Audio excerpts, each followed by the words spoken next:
She stood at the altar, her hands trembling beneath the lace gloves, her heartbeat louder than the music playing softly in the grand hall. Every step she had taken that day felt like a dream she didn't belong in. The diamond lights, the white roses, the chandeliers dripping with gold. To everyone watching, it was the perfect wedding. To her, it was all just part of a deal, or at least that's what she thought. If you believe in kindness, second chances, and the magic of fate, take a moment to like, comment, share, and subscribe to Everyday Heroes, because sometimes the most unreal moments turn out to be the truest ones. Lena had never imagined herself in a wedding dress, not because she didn't believe in love, but because life had taught her not to expect it. Growing up in a small apartment above her mother's laundry shop, she had learned early that love didn't pay bills, and dreams didn't put food on the table. When her mother fell ill, Lena dropped out of college to work 3 jobs. Still, the medical debts piled higher than she could manage. That's when an offer came, one that sounded too strange to be true. A friend who worked for an elite event agency told her about a client, a reclusive millionaire who needed a woman to act as his bride for a high-profile wedding. It wasn't real, they said, just a show. Some corporate reason, some inheritance clause, some family obligation. Lena didn't know, and she didn't care to ask. All she knew was that she'd be paid enough to save her mother's life. The contract was clear, a public ceremony, no emotional involvement, a clean separation after 1 month. It's just business, she repeated to herself the morning of the wedding, as makeup artists transformed her face and stylists placed a diamond-studded veil over her hair.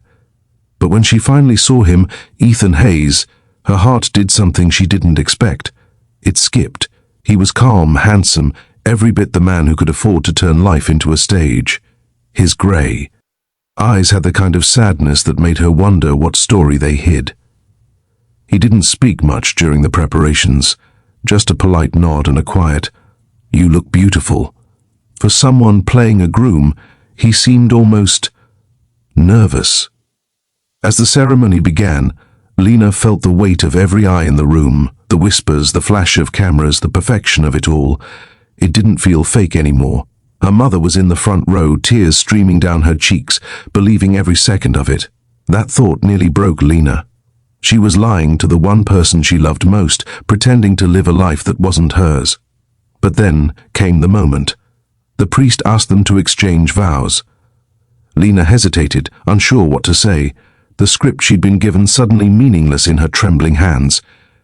That's when Ethan reached out, taking her hand gently.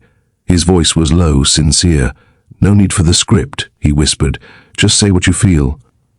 Something in his tone, soft, almost pleading, disarmed her completely. She looked into his eyes and saw not arrogance, not performance, but something raw, something wounded. So she spoke from her heart, pretending it was all just acting but feeling every word anyway. "Maybe love doesn't always make sense," she said, her voice shaking, "but maybe the right person makes everything else fall into place." When Ethan slipped the ring on her finger, his hand trembled too. The applause that followed felt distant, muffled, as if the world had faded away and only they existed. For a moment, Lena forgot it was all fake. After the ceremony, as guests laughed and glasses clinked, Ethan led her to the grand balcony overlooking the gardens. The golden sunset painted everything in warm light. Lena turned to speak, to thank him for keeping it professional, for helping her mother.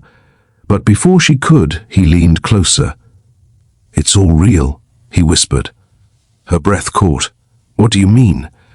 Ethan's eyes softened, a storm of emotion in them. "I didn't hire you for a lie, Lena. I hired you because I wanted the chance to show my family what love could look like, and I wanted to find it again. I told myself I was just filling a role, but the moment I saw you, I knew I didn't want this to end as an act." Lena froze, her heart pounding so hard it hurt. The words didn't make sense. They couldn't. But the sincerity in his eyes made it impossible to doubt. She wanted to believe him, but her fear, the one that had protected her all her life, screamed that it was too good to be true. The weeks that followed blurred into moments she couldn't forget. Ethan was gentle, kind, and human beneath the wealth and power. He visited her mother at the hospital, stayed up late talking with her about art, about dreams, about the life she had given up. Slowly, Lena's defenses began to crumble. Every smile, every small act of care chipped away at the line between real and pretend. But just when she started believing, reality struck. A magazine published a story, The Millionaire's Contract Bride. Photos, details, everything. The world mocked her as a gold digger, a fraud. Her mother's health worsened under the stress, and Lena disappeared overnight, leaving behind nothing but the ring she thought she never deserved. Ethan searched for her for months. The scandal faded, but he never gave up. Finally, one evening, he found her working quietly at a flower shop in the small town where she'd grown up. She looked different, simpler, gentler, as if she had shed all the glitter the world had thrown on her. When she saw him walk in, her eyes widened in disbelief. "I told you," he said softly, placing the ring on the counter. It was all real. Tears welled in her eyes as he took her hand again, just like at the altar. "You didn't have to come," she whispered. "I didn't come to ask for forgiveness," he said. "I came to ask for a real beginning." That night, Lena realized something she'd never believed before. Sometimes love doesn't arrive wrapped in perfection. It comes in broken pieces that somehow fit together when two hearts finally stop pretending. Months later, when they stood at the altar again, this time in a small chapel, no cameras, no audience, she felt the same trembling in her hands. But this time, it wasn't fear. It was faith. Faith that maybe, just maybe, the most beautiful things in life happen when you least expect them. If this story touched your heart, don't forget to like, share, and subscribe to Everyday Heroes. Every click helps us share more true-to-life stories that remind the world love and kindness still exist. Before you go, tell us in the comments, do you believe a love that started as a lie can still become real?